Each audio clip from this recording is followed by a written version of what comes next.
Hello everyone, welcome to Karma Education. This channel has a target to cover the whole syllabus of UGC NET Education subject paper 2 only. Now I have started unit wise previous year question answer discussion. In the last video I have discussed November 2020 UGC NET Education unit 2 questions, and in this video I am going to discuss December 2019 unit 2 questions only, because I have already completed topic wise explanation of unit 2.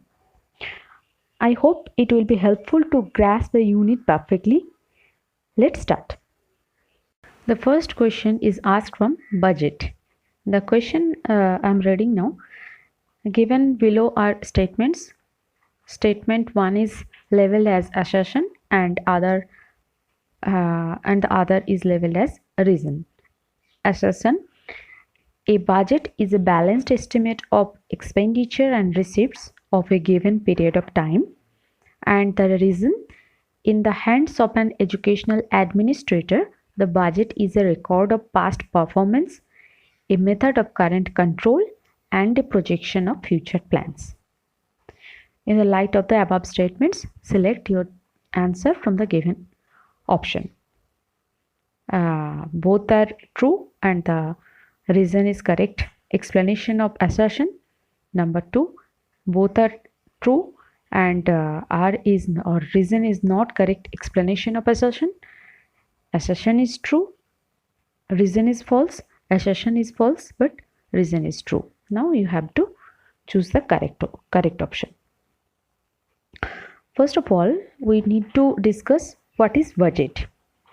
We know that budget is an estimation, right? Budget is an estimation of what? Probable income and expenditure for a particular program over a specified future period of time. So, from the definition of budget, the assertion or declaration means a budget is a balanced estimate of expenditure and receipts of a given period of time is absolutely correct. Isn't it? In assertion, it is saying that a budget is an estimation of expenditure and receipts of a given period of time. Exactly, it is also saying in the definition of budget that it is an estimation of probable income or revenue and expenditure for a particular period of time. Right. So the assertion is right. And if we look at the characteristics of budget, then the reason which is given in the question is also correct for the assertion. Means the reason is also true, or it is the correct explanation of assertion. But why? What are the characteristics of budget? It is a potential profit estimation of an organization. First of all, budget is an potential profit estimation of an organization. The estimation is done by comparing previous budget, and of course control is another important characteristics of budget. Right, so this is the characteristics of budget, that it is an potential profit estimation, which estimation is done by comparing previous budget, and of course control by controlling the expenditure. So from these characteristics of budget, we can say that here in the question the reason is also true along with assertion, and the reason is the correct explanation of the assertion. So the option 1 will be the correct answer over here. Now the next question, again the question is from budget from the same year. The question is the disadvantages of bottom-up approach of budgeting. You have to choose a pair of options from the given option. First option is budget may not be synchronous with the overall objectives of the organization. Budget will be more realistic, can be more accurate, preparation may be slow. Now you have to choose the options that what are the disadvantages of bottom-up approach of budgeting. Now, what is bottom-up approach of budget? Bottom-up approach of budget is form of financial budgeting where a company allows each department to set their own budget. Means it is not an overall budget. A company allows each department to set their own budget.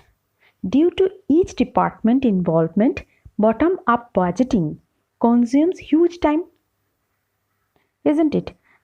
If each department involve their own objectives within a single budgeting system, then it will take a lot of time and focus goes towards departmental objectives in spite of overall objectives of the organization. So the answer will be, first of all, it may not be synchronous with all over the objectives of the organization. It is one of the most important disadvantage because here each department get more focus and the preparation may be slow. It will take a lot of time. So the correct option will be here, option 3, means A and D, this pair of options. Okay. Next question is from commission or committee. Which of the following commission or committee was required exclusively to address teacher education in India? Yashpal Committee, Justice Verma Commission, Chattopadhyay Commission 1, Kothari Commission. Now, what will be the correct option? Means which commission was addressed teacher education only? Right. Yashpal Committee's recommendation areas were learning without burden, very common, renovation and rejuvenation of higher education, establishment of a central statutory body by replacing the existing regulatory bodies like UGC, NCT, AICTE, etc. So, Yashpal Committee will not be correct option over here. Next, Justice Verma Commission. Justice Verma Commission made 30 recommendations on different areas of teacher education only and also recommend to set up NIPRTE, means National Institute for Policy and Research in Teacher Education. The recommendation areas were pre-service and in-service teacher education, how to improve pre-service and in-service teacher education, teacher performance, teacher audit, functions of NCTE, means only related with teacher education. So it may be the correct option. Let's discuss the other two options. So we get the exact what will be the correct option. However, Justice Verma Commission was exclusively addressed teacher education in India. Next one is Chattopadhyay Commission. Chattopadhyay Commission's recommendation were on national goals and roles of the teacher. Right. Towards a new design of education, social justice, universalization of elementary education, means it includes the topic other than teacher education. So it's going wrong. Next option, Kothari Commission. Kothari Commission's recommendation, we know that on free and compulsory education, 3-language formula, education for national integration, democracy, common school system, teacher education program, etc. So definitely the correct option will be Justice Verma Commission. This commission was exclusively addressed teacher education in India. Okay. Now the next question is, what are the reasons of negligible number of studies of cost effectiveness analysis CEA of projects in the field of education? The options are educators' inadequate background in CEA, lack of requisite exposure in CEA, lack of familiarity of the decision makers with CEA, less weightage assigned to educational concepts in CEA. So the question is, why less number of studies of cost effective analysis of projects are done in the field of education, right? cost effective analysis measures the outcome of intervention by natural units, and in education these natural units are cognitive development, academic achievement, etc. So educators needs adequate background knowledge of cost effective analysis in education, isn't it? Requires necessary submission or exposure of CEA. Decision makers need to be familiar with the concept of CEA. So lack of these reasons made less number of cost effective analysis in the field of education. So the answer will be definitely option 1, means A, B and C. So I have tried to explain all the questions of unit 2 which came in 2019 December UGC NET examination.